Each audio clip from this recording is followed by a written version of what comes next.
오늘은 부활절 아침입니다. 부활, 다시 시작하는 은혜라는 제목으로 함께 말씀을 나누겠습니다. 오늘은 전 세계가 함께 예배하는 부활절입니다. 예수님께서 사망 권세를 이기시고 죽음에서 부활하심으로 부활의 첫 열매가 되셨습니다. 그것을 기념하는 날이 바로 오늘입니다. 인류의 역사 가운데 죽음에서 부활하여 영원한 생명을 소유한 분은 예수 그리스도밖에 없습니다. 이 부활절 아침에 사망 권세를 물리치고 다시 사신 이 부활의 능력이 오늘 예배에 참여하신 우리 모두에게 임하시기를 축복합니다. 우리가 이 땅을 살면서 많은 일들을 겪습니다. 즐거운 일, 슬픈 일, 행복한 일, 괴로운 일, 계속 반복적으로 겪습니다. 이런 일들 가운데 가장 두려운 일이 있다면 그것은 바로 죽음의 문제입니다. 많은 사람이 이 죽음 앞에서 다 절망합니다. 그렇다면 반대로 한번 생각해 보세요. 우리 인생에서 가장 기쁜 일은 무엇이겠습니까? 바로 죽음을 이기는 일입니다. 부활절은 이 죽음을 이긴 날입니다. 사람이 영원히 죽지 않고 다시 살아난다는 것을 우리 주님께서 보여주셨습니다. 사탄은 주님만 죽이면 끝나는 줄 알았습니다. 모든 것이 끝나고 사탄이 이기는 줄 알았지만 예수님은 사망 권세를 물리치고 다시 살아나셨습니다. 더 이상 죽음이 주님을 붙잡아 놓을 수가 없었습니다. 예수님이 힘없이 골고다로 끌려가실 때, 그리고 순한 양같이 십자가에 달릴 때는 아무 힘이 없는 것처럼 보였습니다. 그러나 주님이 사망 권세를 물리치고 다시 살아나심으로 우리 인생의 가장 두려운 문제, 가장 큰 문제를 해결해 주셨습니다. 저와 여러분도 마찬가지입니다. 세상 사람들이 볼 때 어떤 사람들은 우리를 한심한 사람으로 봅니다. 교회 다니면서 돈 낭비, 시간 낭비하는 미련한 사람처럼 보고 있습니다. 그러나 주님이 재림하시는 날, 우리는 생명의 부활로 나올 줄 믿습니다. 요한복음 5장 28절 29절에 보면 이를 놀랍게 여기지 말라. 무덤 속에 있는 자가 다 그의 음성을 들을 때가 오나니 선한 일을 행한 자는 생명의 부활로, 악한 일을 행한 자는 심판의 부활로 나오리라. 이렇게 말씀을 하셨습니다. 부활의 첫 열매가 되신 주님이 이 땅에 재림하실 때 우리 모두도 부활할 것을, 생명의 부활로 나올 것을 말씀해 주셨습니다. 그래서 예수 그리스도는 우리를 지옥에서 천국으로 인도하시는 분입니다. 지옥에서 천국으로 가는 길이 예수 그리스도입니다. 요한복음 14장 6절은 우리가 잘 아는 말씀입니다. 예수께서 이르시되 내가 곧 길이요 진리요 생명이니 나로 말미암지 않고는 아버지께로 올 자가 없느니라. 이렇게 말씀하셨습니다. 우리를 지옥에서 천국으로 인도하는 길이 예수 그리스도이십니다. 죽음에서 부활로 가는 길이 예수 그리스도입니다. 절망에서 소망으로 가는 길이 예수 그리스도입니다. 주님이 죽음을 이기셨기 때문에 우리도 죽음을 이길 줄 믿습니다. 주님이 천국문을 활짝 열어놓으셨기 때문에 우리 모두가 다 그곳에 들어갈 줄 믿습니다. 그래서 부활의 소식은 가장 기쁜 소식이고 가장 영광된 소식입니다. 만약 부활이 없다고 생각해 보세요. 저와 여러분은 가장 불쌍한 인생이 될 수밖에 없습니다. 소망이 없는 인생입니다. 그러나 주님은 분명히 부활하셨습니다. 그리고 나 있는 곳에 너희도 있게 하리라 라고 말씀하십니다. 우리가 이 주님의 약속의 말씀을 붙잡고 영원한 소망을 가지고 이 세상을 믿음으로 승리하는 저와 여러분 되시기를 축원합니다. 예수님께서 십자가에 달려 돌아가시고 무덤에 계시는 사흘 동안 이 슬픈 소식이 퍼져나갑니다. 예루살렘에 퍼지고 갈릴리까지 퍼져나갔습니다. 막달라 마리아와 다른 마리아는 울면서 무덤에 갔습니다. 근데 이게 웬일입니까? 오늘 말씀 2절에 보면 큰 지진이 나며 주의 천사가 하늘로부터 내려와 돌을 굴려내고 그 위에 앉아 있었습니다. 돌이 굴려져 있습니다. 원래 예수님의 무덤은 큰 돌로 막혀 있었습니다. 여인들은 그 돌을 움직일 힘이 없었어요. 그래서 마가복음에 보면 이 여인들이 가면서 걱정합니다. 누가 우리를 위하여 그 돌을 굴려주리요? 근데 막상 도착해 보니 큰 지진이 나서 돌이 굴려져 있었습니다. 그리고 주의 천사가 하늘에서 내려와 그 돌 위에 앉아 있었습니다. 무덤을 지키던 군인들은 무서워서 떨며 죽은 사람처럼 되고 말았습니다. 예수님을 찾아왔던, 그 무덤을 찾아왔던 막달라 마리아, 다른 마리아도 무서워서 떨고 있었습니다. 그때 천사가 뭐라고 말합니까? 6절에 보면 그가 여기 계시지 않고 그가 말씀하시던 대로 살아나셨느니라. 와서 그가 누우셨던 곳을 보라. 예수님이 살아나셨다고 전해줍니다. 7절에서 이렇게 말합니다. 또 빨리 가서 그의 제자들에게 이르되 그가 죽은 자 가운데서 살아나셨고 너희보다 먼저 갈릴리로 가시나니 거기서 너희가 배우리라 하라. 천사는 이 여인들에게 두 가지를 말합니다. 예수님이 부활하신 소식을 말하면서 빨리 가서 제자들에게 이 부활의 소식을 알려라. 그리고 부활하신 주님이 갈릴리에서 그들을 만나실 것을 전해라. 이것을 알려주었습니다. 부활하신 주님은 제자들보다 먼저 갈릴리로 가셨습니다. 그리고 너희가 갈릴리로 가면 거기서 그 주님을 만날 것이다. 이런 말을 전해준 겁니다. 그리고 실제로 10절에 보면 부활하신 주님이 이 여인들을 만나셨습니다. 무서워하지 말라. 가서 내 형제들에게 갈릴리로 가라 하라. 거기서 나를 보리라 하시니라. 이렇게 말씀하십니다. 자, 그러면 도대체 이 갈릴리가 어떤 곳이기에 천사도 갈릴리로 가라 하고 예수님도 갈릴리로 가라 이렇게 말씀을 하십니까? 다시 사신 주님은 왜 갈릴리로 가셨고 왜 거기서 제자들을 만나기를 원하셨습니까? 오늘 그 은혜를 함께 나누려고 합니다. 오늘 설교의 제목이 부활, 다시 시작하는 은혜입니다.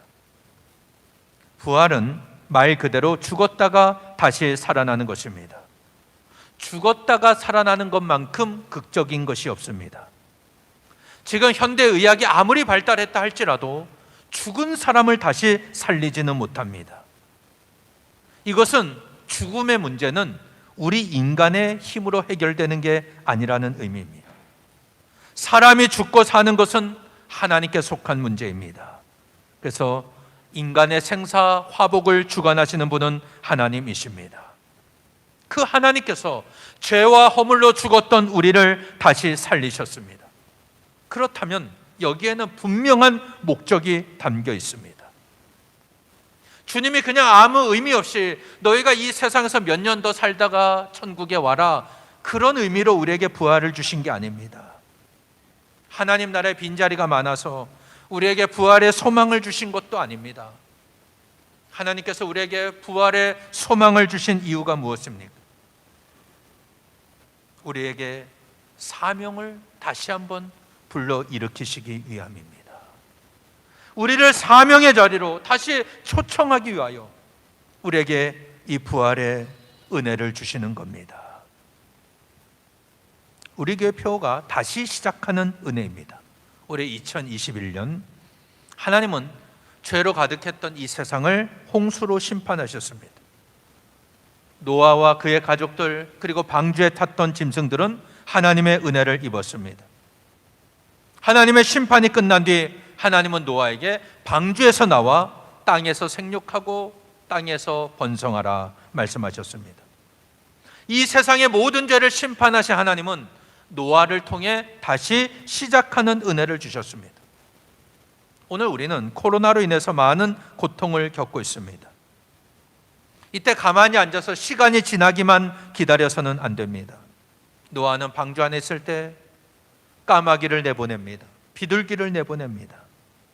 이거는 방주에서 나갈 준비를 하고 있었다는 뜻입니다. 우리 교회는 코로나 이후를 준비하는 교회가 되어야 합니다. 올해 다시 시작하는 준비를 해야 하는 것입니다. 그래서 유튜브 예배도 진행하고 있고 줌으로 저녁 기도회를 하고 있습니다. 다시 시작하는 은혜를 회복하기 위해서입니다. 교회학교 예배도 중단됐다 다시 시작한 이유가 똑같은 이유입니다. 우리가 전도 대상자의 이름을 불러가며 기도해야 하는 이유도 코로나가 끝났을 때 그들을 하나님 앞으로 인도하는 사명을 감당해야 하기 때문입니다. 끝나고 나서 그때 뭔가 하려고 하고 그때 기도하고 그러면 이미 늦습니다. 지금은 방주 안에 있는 때이지만 방주에서 나갈 준비를 해야 합니다. 준비하는 교회, 준비하는 성도는 분명히 달라질 것입니다. 코로나 이후에는 달라질 겁니다. 오늘 부활절을 맞아서 나태했던 우리의 신앙도 다시 살아나고 꺼져가던 기도의 불씨도 다시 살아나는 은혜가 임하시기를 바랍니다. 내가 가슴에 품고 기도하다가 잠시 쉬었던 전도 대상자의 이름 다시 부르며 기도하는 그런 은혜가 회복되시기를 축복합니다. 이 부활하신 예수님께서 제자들보다 먼저 갈릴리로 가셨어요. 그리고 제자들을 갈릴리에서 만나기를 원하셨습니다. 그러면 왜 주님은 제자들보다 먼저 갈릴리로 가셨습니까? 그리고 왜 거기서 제자들을 만나기를 원하셨습니까? 그 이유는 제자들이 예수님을 처음 만났던 장소가 바로 갈릴리였기 때문입니다. 복음서에 보면은 가룟 유다를 제외한 11제자가 모두 갈릴리 출신이에요. 갈릴리에서 예수님을 만났습니다. 11제자는 다 갈릴리 출신입니다. 가룟 유다는 이스카리옷 유다 출신입니다. 이들은 전체가 지금 12명이 다 예루살렘에 있습니다. 그런데 예루살렘에서 갈릴리까지 가는 거리가 3일 길입니다. 걸어서 3일 길이에요. 그러면 부활하신 주님이 예루살렘에서 만나질 않고 왜 갈릴리로 오라고 하셨을까요? 왜 3일 길을 걸어서 갈릴리까지 오라고 하셨을까? 여기에는 분명한 의도가 담겨 있습니다. 갈릴리가 바로 제자들이 예수님을 처음 만났던 장소이고 그들의 주된 활동 무대였기 때문입니다. 그들은 갈릴리에서 복음을 전했습니다. 거기에서 병자를 고치는 은혜도 체험했습니다. 주님과 함께 먹고 마셨습니다. 빈 그물을 들고 낙심하던 베드로에게 주님이 찾아오셔서 그물이 찢어질 정도로 고기를 잡게 해주셨던 그곳이 바로 갈릴리였습니다. 그러면 왜 갈릴리로 오라고 하십니까? 예수님은 제자들이 갈릴리에서 처음 주님을 만났던 그 첫사랑, 주님을 처음 만났을 때 그 감격, 그거를 회복하길 원하셨기 때문입니다. 지금 제자들의 상태가 어떻습니까? 예수님이 잡히실 때 다 도망갔습니다. 주님은 갈릴리에서 제자들에게 그들을 다시 회복시키기를 원하셨던 겁니다. 처음 만났던 그 자리, 처음 사명을 주셨던 그 자리에서 그들을 다시 만나려고 하신 겁니다. 만약 저 같으면 아마 꾸짖었을 겁니다. 내가 그래도 너희를 3년 동안 가르쳤는데 어떻게 중요한 순간에 나를 버리고 도망갈 수 있느냐? 너희는 다 나를 배신했다. 내가 잡혀갈 때 너희만 살겠다고 다 도망갔지. 이 배은망덕한 놈들아. 이러면서 혼냈을 겁니다. 그래서 주님은 그렇지 않으셨습니다. 주님이 이 땅에 오신 목적이 우리를 구원하시기 위해 오셨기 때문입니다. 온 인류의 죄를 용서하시기 위해 십자가에서 죽으셨습니다. 그리고 다시 살아나셨습니다. 이 부활하신 주님이 제자들을 꾸짖기 위해 갈릴리로 가신 것이 아니라 그들을 용서하시기 위해 갈릴리에서 만나자고 말씀을 하시는 겁니다. 두려움에 빠져있던 제자들을 갈릴리로 부르시는 그 주님은 오늘 우리도 갈릴리로 부르고 계십니다. 내가 처음 주님을 만났던 그 자리, 그 은혜의 자리에서 다시 만나자고 주님은 말씀하고 계십니다. 오늘 여러분의 갈릴리는 어디입니까? 아마 제자들은 3일 동안 갈릴리로 걸어가면서 많은 생각을 했을 것입니다. 사람이 어떤 일을 결정하는데 3일이면 충분한 시간입니다. 생각하기에 충분합니다. 만약 3일이 지나도 결정하지 못하면 시간이 일주일, 한 달이 있어도 결정하지를 못합니다. 고민할 수밖에 없는 거예요. 하나님이 아브라함에게 이삭을 바치라고 하실 때도 이삭을 데리고 3일 길을 가게 하셨습니다. 3일을 가다 보면 내가 이 아들을 바쳐야 될지 바치지 말아야 할지를 충분히 생각하는 시간입니다. 지금 제자들은 예수님을 만나기 위해 갈릴리로 3일 길을 걸어가야 합니다. 3일이면 충분히 회개할 시간이에요. 충분히 뉘우칠 시간입니다. 그들은 아마 갈릴리로 걸어가면서 생각했을 겁니다. 그때 우리가 너무했구나. 주님은 홀로 두고 도망가는 게 아닌데 우리가 잘못했구나. 그들은 회개하는 시간을 가졌을 겁니다. 이렇게 갈릴리는 회개의 장소입니다. 주님을 처음 만나는 장소였고 다시 시작하는 장소입니다. 오늘 여러분의 신앙이 혹시 침체되어 있지는 않습니까? 언제부턴가 주님으로부터 멀리 떨어져 있지는 않습니까? 주님은 이런 나를 위해 죽으시고 다시 살아나셨습니다. 내가 나 자신을 볼 때 한없이 초라하고 부족해도 부활하신 주님은 오늘 우리를 찾아오셔서 다시 갈릴리에서 만나자, 갈릴리로 가라라고 말씀하십니다. 그런데 우리는 나태하고 연약한 믿음을 이 코로나를 핑계로 합리화하고 있지 않습니까? 코로나 때문에 어쩔 수 없다. 여러분, 부활은 다시 시작하는 은혜입니다. 주님은 우리를 갈릴리로 초청하십니다. 내가 처음 주님을 만났던 나만의 갈릴리, 거기에서 사명을 다시 확인하고 다시 시작하는 저와 여러분 되시기를 바랍니다. 예수님께서 갈릴리로 가시고 제자들을 거기서 만나기를 원하셨던 또 하나의 이유가 있습니다. 그것은 바로 갈릴리가 제자들이 사명을 받았던 장소이기 때문이에요.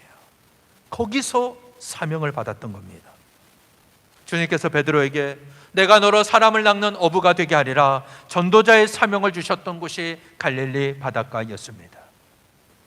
그때 그의 손에는 여전히 그물이 들려 있었습니다. 세관에 앉아있던 레위 마태를 부르신 장소도 갈릴리였습니다. 가룟 유다만 빼고 11 제자들 다 갈릴리에서 사명을 받았습니다. 그렇다면 갈릴리는 무엇입니까?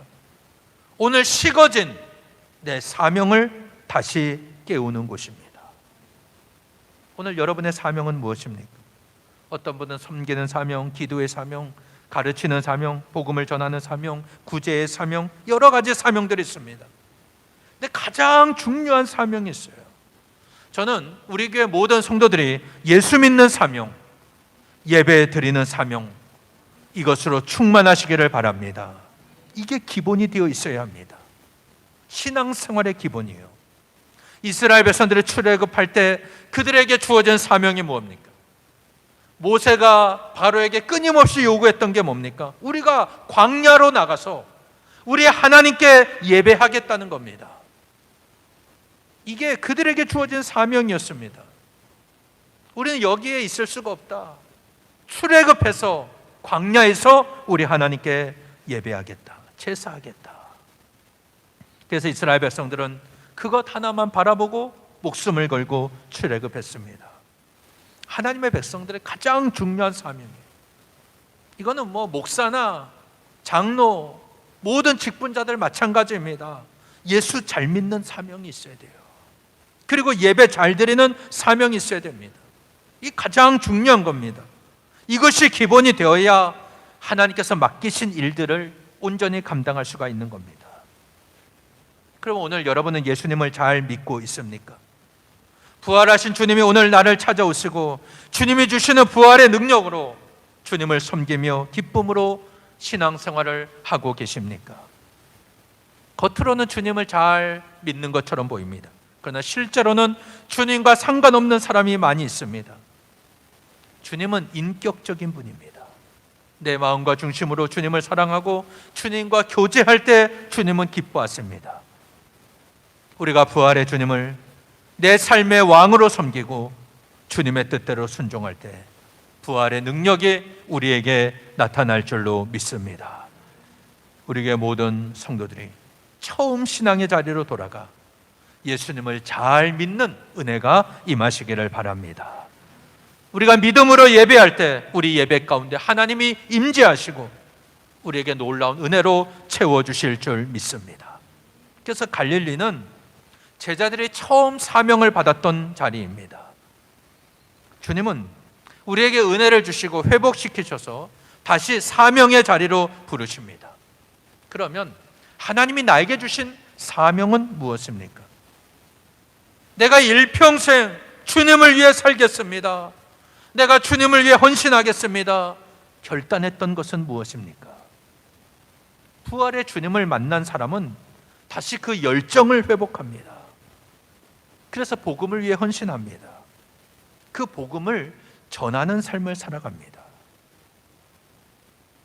요즘 TV 드라마 중에 나빌레라라는 드라마가 있습니다. 혹시 보시는 분이 계신지 모르겠습니다.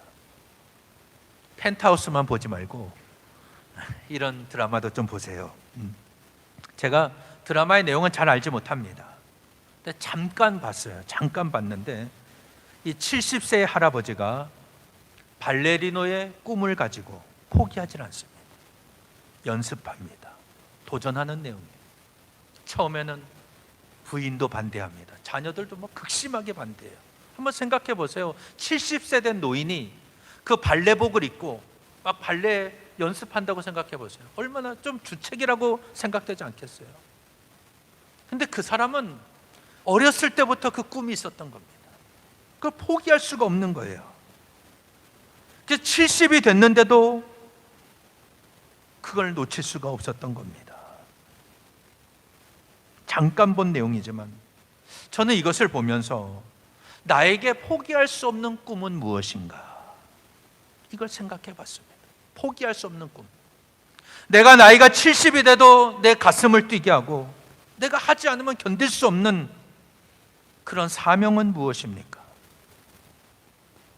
주님은 그 사명의 자리로 우리를 부르십니다. 사랑하는 여러분, 주님이 우리에게 갈릴리에서 만나자 말씀을 하십니다. 네가 처음 사명을 받았던 그 자리, 나를 따르겠다고 고백했던 그 장소, 거기서 나를 만나자 라고 말씀하십니다. 오늘 여러분이 이 갈릴리의 은혜를 회복하시기를 바랍니다. 그런데 여러분, 갈릴리에서 지금 멀리 떠나 있지는 않습니까? 한때는 내가 주님을 부르면서 눈물로 고백하고 내가 어떤 일이 있어도 주님을 떠나지 않겠습니다 기도했었는데 그 고백은 온데간데 없어지고 세상 일에 바빠서 주님과 상관없는 삶을 살고 있지는 않습니까? 그때는 정말 잘 믿었는데 라고 말하는 분들이 있습니다. 이렇게 말하는 그 의도는 그때로 돌아가고 싶다, 이런 뜻이 깔려 있는 겁니다. 주님을 열심히 믿고 섬겼던 그 나만의 갈릴리, 내가 주님을 만났던 그 자리로 돌아가고 싶다, 그런 의미가 담겨 있습니다. 그런데 이런 말조차 하지 않는다 그러면 그 신앙은 심각한 것입니다. 문제가 많은 겁니다. 갈릴리에서 너무 멀리 떠나 있습니다. 혹시 완전히 잊어버리고 살고 있지는 않습니까? 오늘 부활하신 주님은 우리에게 분명히 말씀하십니다. 갈릴리로 가라. 내가 먼저 가서 기다리겠다 말씀하십니다. 처음 주님을 만났던 그 자리에서 다시 새롭게 출발하자고 말씀하십니다. 그래서 주님이 나에게 주셨던 그 사명, 내가 처음 받았던 사명을 다시 회복하라고 말씀하십니다. 내가 세상에 시달리면서 까마득하게 잊어버리고 살았지만 갈릴리로 와라. 거기서 나를 처음 만났던 그 사명 다시 회복하자 말씀하시는 거예요. 지금 예루살렘에 있는 제자들의 모습 어떻습니까? 두려워하고 있어요. 문을 꼭꼭 걸어 잠그고 숨을 죽이고 있습니다. 두려움에 떨고 있습니다. 그런 제자들을 향해서 너희가 그 문을 박차고 나와라. 두려움을 깨고 나와 갈릴리에서 만나자. 실제로 제자들은 갈릴리에서 부활의 주님을 만나고 그들의 믿음이 회복됐습니다. 그들의 삶은 완전히 변화됐습니다. 두려움을 떨치고 세상을 향해 나갔습니다. 예수님이 다시 살아나셨다. 그들은 담대하게 부활의 복음을 전했습니다. 이 11명의 제자들 다 순교하면서 끝까지 복음을 전하는 사명을 감당합니다. 이들을 통해서 복음은 전 세계로 전파가 되었습니다. 사랑하는 여러분, 주님은 무덤에 계시지 않고 사망 권세를 물리치고 다시 살아나셨습니다. 부활의 첫 열매가 되셨습니다. 주님을 따라가는 우리도 사망 권세를 이기고 천국에서 영원히 살게 될 줄 믿습니다. 이 부활의 주님이 오늘 우리를 초청하십니다. 갈릴리로 와라. 거기서 만나자 말씀하십니다. 내가 처음 주님을 만났던 그 자리로 가라고 말씀하십니다. 주님이 나에게 처음 사명을 주셨던 그 자리에서 다시 사명을 회복하라고 말씀하십니다. 이 사명을 회복한 사람만이 복음을 위해 살 수가 있습니다. 내 삶을 온전히 주님께 드릴 수 있습니다. 오늘 부활절을 맞아 다시 시작하는 은혜가 우리 모두에게 임하시기를 축원합니다. 부활은 다시 시작하는 은혜입니다. 우리 모두 믿음을 버리지 않고 힘들고 어려울 때마다 나의 갈릴리로 가서 다시 사명을 회복하고 부활의 주님을 증거함으로 날마다 하나님 앞에 쓰임받고 승리하는 저와 여러분 되시기를 예수님 이름으로 간절히 축원합니다.